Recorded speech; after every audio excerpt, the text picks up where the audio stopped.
자, 오늘은 교회력으로는 삼위일체 주일이면서 또 우리가 문화적으로 또 이제 미국 사회에 살면서는 이제 아버지 주일로 지키고 있습니다. 어머니 주일에는 뭐 이렇게 많았는데 아버지 주일은 상대적으로 조용하죠. 그러고 보면 뭐 지난번 어머니 주일 때 아버지들이 뭐 받아가시더라고요. 그 생각해 보면 우리 대충 업셋됐다고 생각하시고 또 우리가 어버이 주일로 지난번에 했기 때문에 자, 오늘은 또 그런 대로 마음에 큰 상처 받지 마시고 아버님들은 돌아가시면 좋겠습니다. 네, 정호승이라고 하는 시인의 시 중에 못이라는 시가 있어요. 근데 그 시를 보면 이제 연로하신 아버지를 모시고 목욕탕에 가서 허리가 굽은 아버지를 보면서 그 시를 썼다고 하죠. 이제는 몸을 잘 가누지 못하는 아버지를 생각하며 시를 썼는데 아버지가 어떤 존재인가 하면 못과 같은 존재인 거예요. 벽에 박혀서 자기 몸으로 누군가를 걸게 하고 누군가를 지탱하는 역할을 하는 것. 못에 뭔가를 걸면 못은 잘 보이지 않죠. 잘 드러나지 않죠. 그렇지만 깊숙이 못은 벽에 박혀서 누군가를 지탱하는 그 힘을 가지고 사는 겁니다. 그러다가 어느 순간 그 못이 때가 다 돼서 못을 빼서 보니까 못이 다 녹슬어 있고 또 굽어 있는 거예요. 인생이라는 게 그런 거죠. 그래서 다시 펼 수도 없고 다시 쓸 수도 없는 것. 아버지의 인생을 보면서 시인은 아마 그런 생각을 했던 것 같습니다. 쓸쓸함. 어쩌면 우리 인생을 두고 생각을 해보게 됩니다. 성공이라는 게 과연 뭘까요? 우리는 무언가를 향해서 끊임없이 달려가죠. 아버지들도 자식들을 위해서, 가족들을 위해서 부단히 애를 쓰면서 살았고, 또 모든 개인들이 자기 꿈을 향해서 뭔가를 성취해내기 위해서 우리 각자는 그렇게 살아가는지 모릅니다. 그런 삶을 살아가는 사람들에게 인생이라는 게 과연 어떤 의미를 갖는 것일까요? 많은 사람들은 성공이라고 하는 것을 우리 인생의 최대 목표로 생각을 합니다.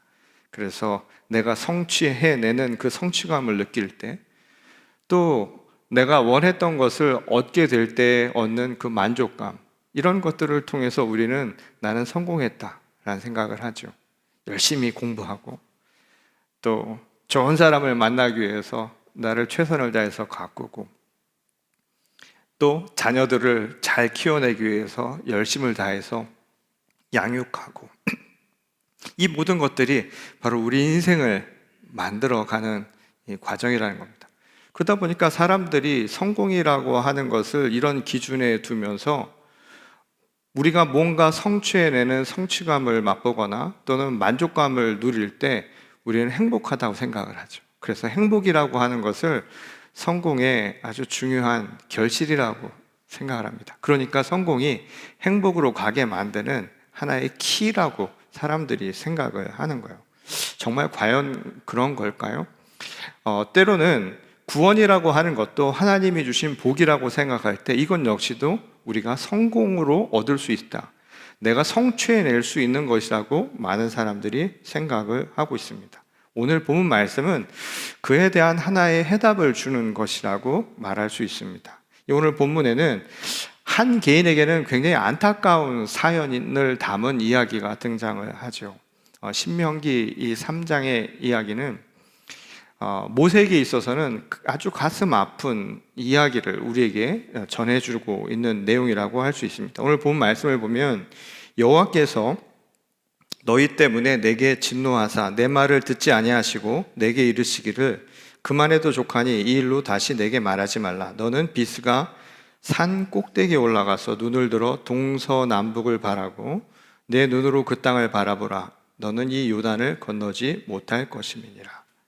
자, 출애굽이라고 하는 이 연속된 광야의 여정의 끝은 하나님이 약속하신 가나안 땅, 요단강 저편으로 건너가는 거예요.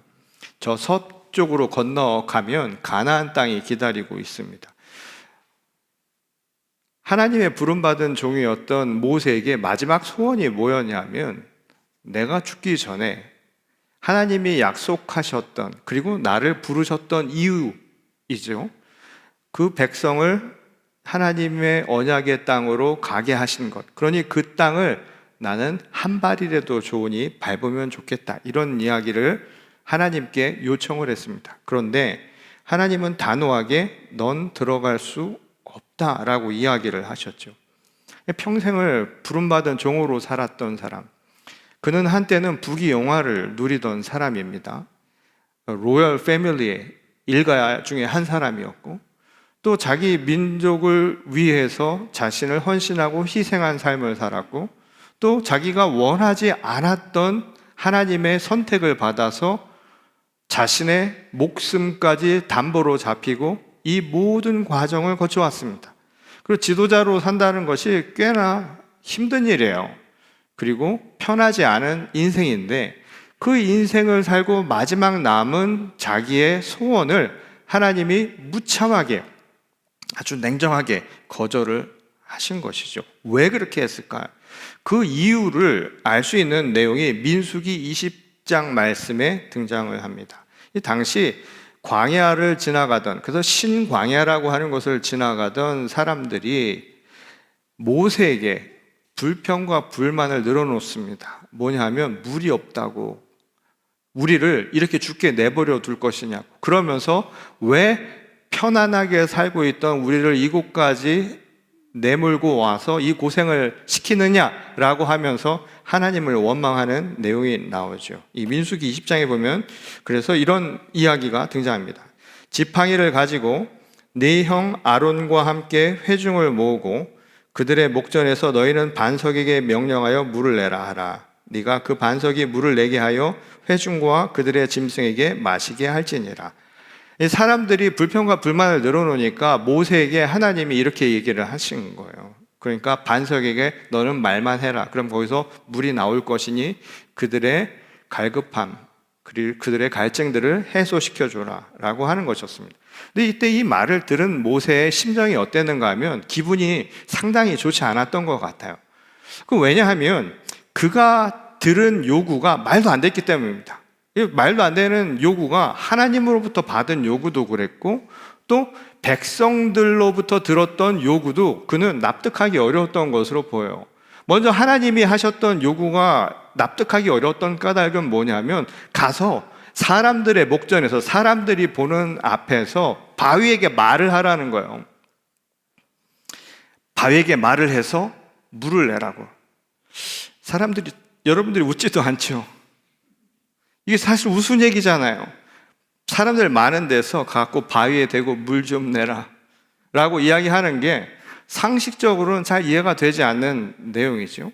자, 이런 내용은 우리가 아브라함과 사라의 이야기를 통해서도 들은 바가 있습니다. 아브라함과 사라에게 하나님이 약속을 하셨어요. 그를 통해서 민족의 아버지를 삼겠다 라고 이야기를 했습니다. 그러면서 자식을 주겠다고 했는데 그때 그들의 나이가 거의 100세가 다 돼가는 거예요. 제가 지금 어르신들한테, 90세 넘은 분들한테 조만간 소식이 있을지 모릅니다 라고 하면 아마 제가 성하지 못할 거예요. 그거 굉장한 결례죠. 아마도 이런 똑같은 상황을 들었던 모세가 아마 이게 기분이 좋지 않았던 것 같아요. 또 다른 하나는 백성들입니다. 자기가 이곳까지 사람들을 불러내기까지 얼마나 고생을 했고, 이 과정 속에서 자신의 역할이 어떠했는가, 그리고 하나님이 이곳까지 그들을 구출해낸 것, 노예 생활에서 구출해낸 것에 대한 감사함은 새카맣게 잊어버리고, 그들이 순간순간 닥치고 있는 삶의 조건들, 이것이 충족되지 않는다고 생각할 때마다 끊임없이 불평과 불만을 늘어놓는 거예요. 너무나 듣기 싫었을 거예요. 그냥 입만 열면 불평, 불만을 반복하니까 지도자로서 부름받은 모세에게 있어서 내가 왜 이런 얘기를 듣고 있어야 하나, 아마 이런 생각이 있었던 것 같아요. 그래서 어떻게 했는가 하면 바위를 내리쳤어요. 지팡이로 말을 한 게 아니라 그것도 아닌 2번씩이나 내리쳤습니다. 근데 흥미로운 게 결과적으로 물이 나와요. 말을 안 했는데 쳐도 나와요. 일단 물은 나오고, 그리고 사람들도 갈증을 해소할 수 있었습니다. 근데 이 중요한 거는 결국 하나님이 하고자 하신 것은 어떤 방식이든지 주시려고 했으니까 주시는 거지만 결국 그것은 하나님의 방식은 아니었죠. 자, 중요한 사실을 우리에게 일러줍니다. 우리가 구원을 얻는 것, 하나님으로부터 무엇을 얻는 것은 말 그대로 은혜예요. 은혜는 내가 무엇을 했기 때문에 내 한 만큼 받는 것 아닙니다. 내가 하나님의 방식대로 하지 않았어도 하나님이 주고자 하신 것은 준다 이 말이에요. 그래서 은혜를 선물이라고 하는 겁니다. 사랑이라고 하는 것은 이런 거예요. 그 말대로 하지 않았어도 그들을 살리기 위해서 하나님은 그냥 베풀어 주신 것이죠. 하지만 모세에게 엄중하게 질책을 합니다. 바로 다음에 20장 12절을 보면 여호와께서 모세와 아론에게 이르시되 너희가 나를 믿지 아니하고 이스라엘 자손의 목전에서 내 거룩함을 나타내지 아니한 고로 너희는 이 회중을 내가 그들에게 준 땅으로 인도하여 드리지 못하리라 하시니라. 지금 무슨 얘기를 하냐면 사람들 앞에서 내 거룩함을 나타내지 않았다. 이 말은 하나님의 뜻을 드러내지 않았다는 거예요. 하나님의 방식대로 하지 않은 것, 바로 그 부분에 대해서 이야기하면서 그에 대해서 내가 결국 내 약속한 그 땅에 들어가지는 못하리라 라고 이야기를 하신 겁니다. 이 결국 모세 입장에서 본다면 하나님의 뜻, 하나님의 방식이 아니라 자기 분 또는 자기의 생각, 자기 감정으로 행동한 것이죠.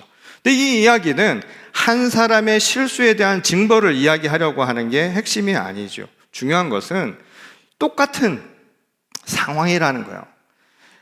하나님이 구원하시기로 약속하셨다라고 하는 그 구원의 약속을 불신한 백성들, 그래서 구원의 길로 향해 가면서도 자그마한 일들이 생겨날 때마다 불만을 터뜨리는 이스라엘 백성들이나 하나님의 방식이 있음에도 불구하고 자기 생각에 납득이 가지 않는다고 자기 방식대로 처리한 모세나 똑같다라는 거예요.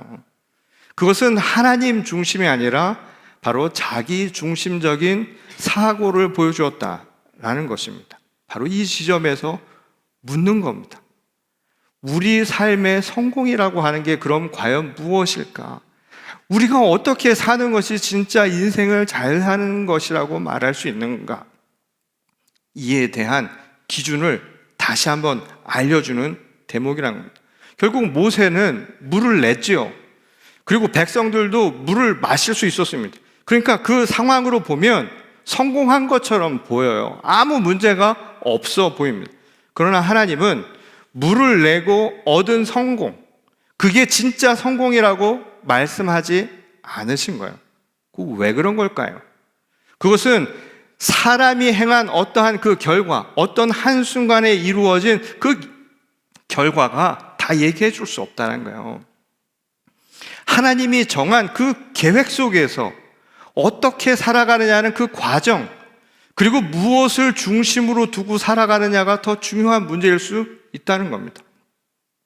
자, 우리가 인생을 살아가면서 어떤 생각을 할 때가 있느냐 하면 여러 가지 생각을 할 때 순간순간 이런 생각을 할 때 있어요. 여기 이민 오신 분들 중에 내가 이민 오면 인생이 좀 펼 거라고 생각하시는 분이 계셨는지 몰라요. 폈어요?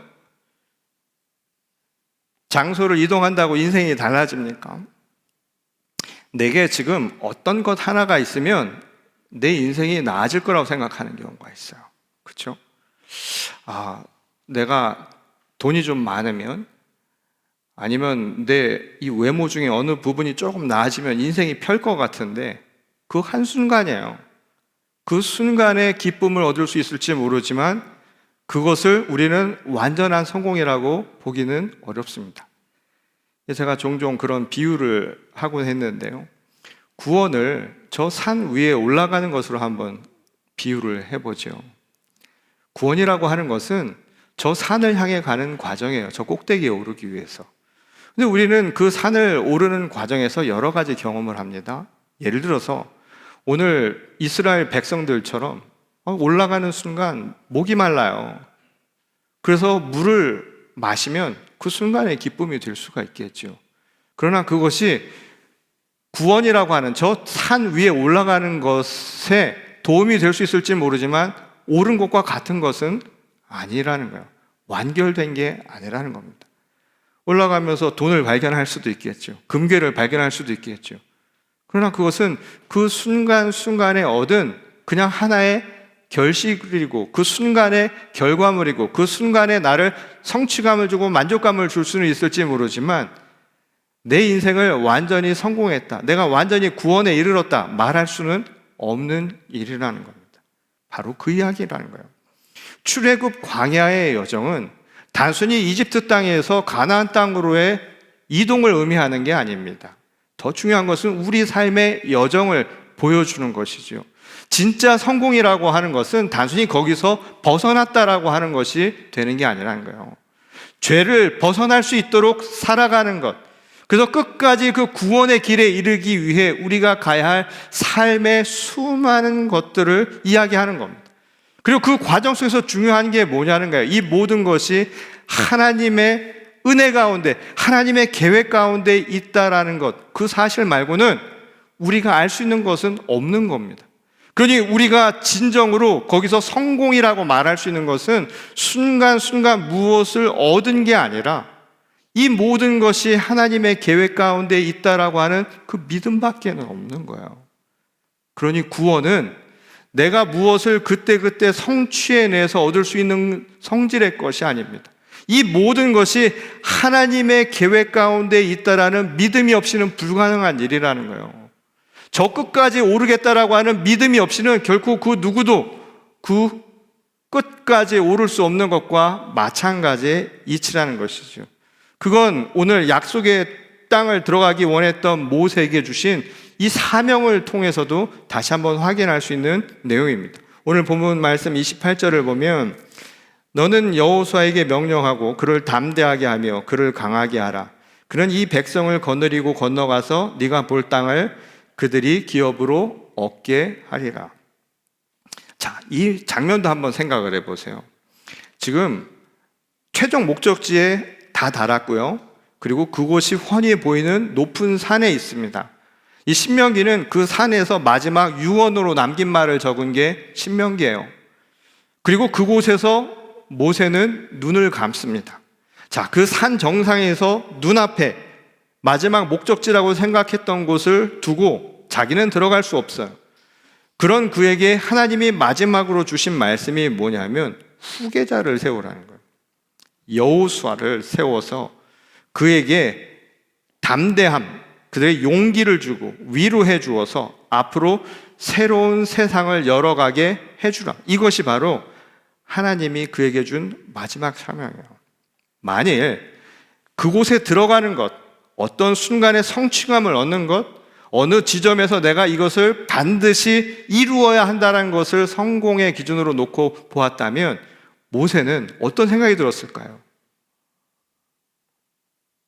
좌절감이 들지 않았을까요? 나는 왜 안 되지? 나는 왜 이거밖에 안 되지? 하나님은 왜 나에게 이런 시련을 주실까? 인생이라는 게 참 허무하네, 이런 생각이 들지 않았을까요? 그러나 하나님은 그를 통해서 다른 계획을 세우고 계시죠. 그리고 그것을 통해서 한 인생에서의 성공이 무엇이냐, 그리고 우리 삶의 구원이라고 하는 것이 무엇을 의미하는가를 동시에 지금 이야기하고 있습니다. 하나님이 원하시는 성공은 우리가 때때로 순간순간마다 성취해내는 성공과는 다른 것이라는 것을 알 수 있죠. 그냥 이집트라고 하는 땅에서의 구출해내고 그래서 새로운 땅에 들어가는 게 목적이 아니었던 거예요. 더 중요한 것은 뭐냐 하면 그러한 삶의 근원이 뭐냐는 겁니다. 노예 생활처럼 우리의 삶을 속박하는 모든 것으로부터 우리를 구원해내는 거예요. 그것은 단순히 이집트에서 가나안 땅 들어가서 되는 게 아닌 거예요. 내 인생이 달라지는 것은 미국 땅에 와서 달라지는 게 아닌 거예요. 어디를 간다고 해서 달라지는 게 아닌 거예요. 어디 이사를 가서 달라지는 게 아니고요. 교회를 바꿔서 달라지는 게 아니에요. 진짜 중요한 건 뭐냐 하면 내 중심이 뭐냐는 거예요. 내가 하나님의 뜻 가운데, 내가 하나님의 계획 가운데 그 삶을 살아가고자 하는 내 믿음이 없이는 어디에 있는가는 아무 소용이 없다는 겁니다. 그게 포인트가 되는 것이 아니라는 거예요. 하나님의 계획은 어느 한 지점으로 멈추는 게 아니라 계속해서 이어져야 한다는 거예요. 그래서 모세에게 이야기한 것은 바로 그의 일생만이 아니라 결국 이스라엘 민족을 구원해 내기 위해서 하나님의 계획은 한 사람의 인생으로 머무는 것이 아니라 끊임없이 반복되고 계승이 되고 이어지는 것, 그때 이루어지는 것이라고 말씀을 하는 것이죠. 자, 그것은 오늘 또 다른 본문인 예수님의 말씀에서도 찾아볼 수 있습니다. 오늘 요한복음 16장에서 예수님은 제자들에게 이렇게 말씀하셨어요. 내가 아직도 너희에게 이를 것이 많은데 지금은 너희가 감당하지 못한다고. 그러니 진리의 성령이 오시면 너희가 해야 할 바를 가르쳐 주실 것이다 라고 이야기를 한 겁니다. 자, 이 말을 우리가 바꿔서 이해를 해보죠. 예수님이 구원이라고 하는 것을 오셔서 완성을 하셨지만 그것은 뜻이 완성이 된 거지 하나하나의 세부적인 일이 완성이 된 게 아니에요. 예수님이 하셨던 일은 한계가 있었죠. 그것만 놓고 본다면 앞으로 해야 할 일들이 많은 거예요. 미완성인 상태라고 말할 수 있는 거예요. 만일 하나하나를 우리가 성취를 놓고 본다면 해야 할 게 너무 많은 거예요. 예수님은 우리에게 그 정신을 주셨고 예수의 피값으로 우리를 구원하시는 구원은 완성하셨지만 하나하나의 일을 이루는 것은 제자들에게 맡기셨습니다. 그리고 교회에 남긴 거예요. 유산으로. 그리고 그 유산은 성령에 의해서 다시 그 인도함을 따라서 완성되어 갈 것이다. 그러니 예수님의 말씀은 결국 우리가 말하는 성공이라고 하는 것은 어느 한 지점으로 끝나는 것이 아니라 끊임없이 이어지면서 계승이 될 때 완성이 되는 일이라고. 그리고 결국은 이 모든 일은 누구를 통해서 하는가? 사람을 통해서 하는 것이라고 말씀을 한 거예요. 모세는 여호수아를 통해, 예수님은 제자들을 통해서요.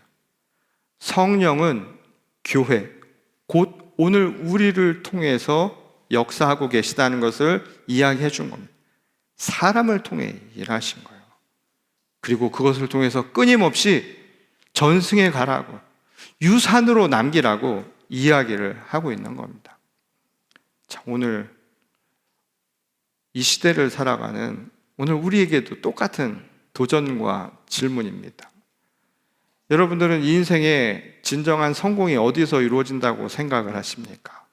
그리고 오늘 여러분들은 이 말씀을 통해서 주신 것처럼 여러분들이 살아왔던 삶에서 무언가를 지금 유산으로 남겨줄 수 있을까요? 그런 준비를 하고 계십니까? 정말 성공이라고 하는 것은 어떤 순간에 이룬 것이 아니라 어쩌면 내가 누군가에게 물려줄 그 무언가가 있다라는 것, 바로 거기서 확증되는 것이 아닐까요? 지난 50년 동안 저희 교회도 이 많은 것들을 거두어 왔죠. 이루어 왔습니다. 어제 우리 재단위원회에 계신 분들과 몇 분이 이제 나가보시면 아이들이 뛰노는 저 놀이터 어제 그거 다시 다 깐 거예요. 여러분들이 많이 하셨습니다. 저도 오랜만에 삽질을 좀 했습니다. 제가 삽질을 하니까 몇 분들이 걱정들을 하시더라고요. 오늘 축도할 때 손이 안 올라가면 어떻게 하나? 성령이 일하시리라 믿습니다. 그런데 그 일을 하면서 무슨 생각이 들었는가 하면 우리가 그렇게 일을 한 것처럼 한 10년, 20년 전에도 누군가 그거를 했었겠구나 하는 생각이 드는 거예요. 그리고 저 뒤에 있는 창고를 20년, 30년 동안 쌓아왔던 것들을 다 치워내는 과정 속에서 지금은 버려야 할 폐기물이 되었지만 언젠가는 예전에는 누군가가 거기다 쌓아둘 때는 그 필요 때문에 거기다 쌓아둔 것이 아닐까라는 생각이 들었습니다. 곳곳마다에다 다 사람들의 흔적이 있어요. 그때그때 손때가 묻어 있는 겁니다. 교회가 교회다움을 유지하고 또 하나님께서 우리에게 주신 그 사명을 계속해서 감당해 나간다는 것, 그것은 어쩌면 우리 시대의 순간적인 무언가를 일을 해냈다는 그 성취감으로 그쳐서는 안 된다는 것을 가르쳐 주죠. 어제 일 다 끝냈어요. 끝내고서는 기분 좋게 헤어졌습니다. 그것으로 끝이 아닌 거예요. 그것을 만들게 했던, 그걸 가능했던 것은 무엇일까요? 교회에 주신 정신이 있습니다. 그리고 하나님이 우리에게 주신 그 뜻이 있습니다. 그리고 그 섭리 가운데 우리는 살아갑니다. 그것을 계속해서 물려주는 거예요. 저는 우리가 지나왔던 50년만이 아니라 이제 앞으로 맞이하게 될 또 다른 10년, 20년, 또 다른 50년 이 기간 동안에도 지나쳐온 순간 동안 우리를 움직이게 했던 것들, 그거 다 무엇이었을까요? 우리 믿음이 없이는 이거 불가능한 거잖아요. 그 믿음의 유산을 우리 후세대들에게도 전할 수 있는 그런 교회가 되었으면 좋겠습니다. 그래서 정말 하나님이 계획하신, 그리고 우리를 통해 이루고자 하신 진짜 성공은 지금 이 순간으로 그치는 것이 아니라 대대로 계속해서 이어질 수 있기를 소원합니다. 그래서 우리가 세대를 이어갈 수 있는 그런 교회가 되어야 됩니다. 그리고 그것을 위해서는 사람을 키워나가야 됩니다. 그때 비로소 세상도 변화될 수 있다는 것입니다. 지난주 그리고 지금 이 중동에서는 이 전쟁이 벌어지고 있죠. 뿌린 씨앗이 무엇인가가 그렇게 중요한 겁니다. 잘못된 씨앗을 뿌린 결과가 지금까지 끊임없는 이 분쟁의 결과를 만들어내고 있죠.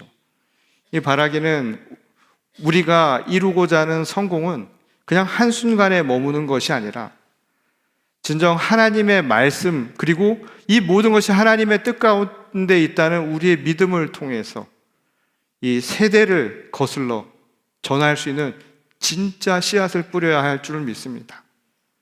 정말 평화가 이루어질 수 있는, 그리고 정말 서로를 사랑할 수 있는, 그래서 모두가 구원의 길로 갈 수 있는 그런 교회와 그런 세대를 만들어갈 수 있는 저와 여러분 모두가 될 수 있기를 주의 이름으로 간절히 축원합니다.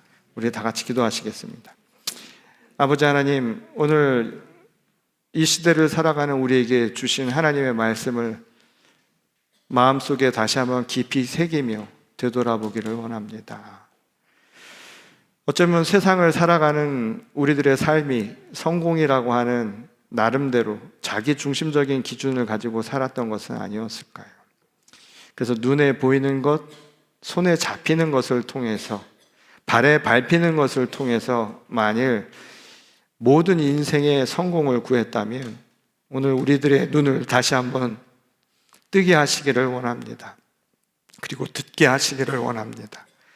우리 삶의 진정한 성공은 순간의 결실이 아니라 하나님의 말씀을 믿는 그 믿음이 곧 성공의 기준임을 잊지 말게 하여 주시옵소서.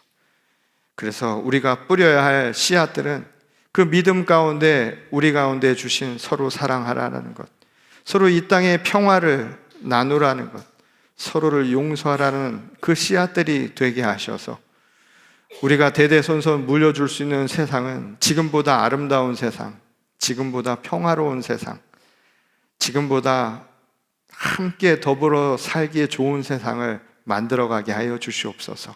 그게 진정한 구원의 길이고 그것이 진정한 성공임을 저희들이 잊지 말게 하시고 오늘 믿음의 유산을 물려줄 수 있는 준비를 행하게 도와주시옵소서.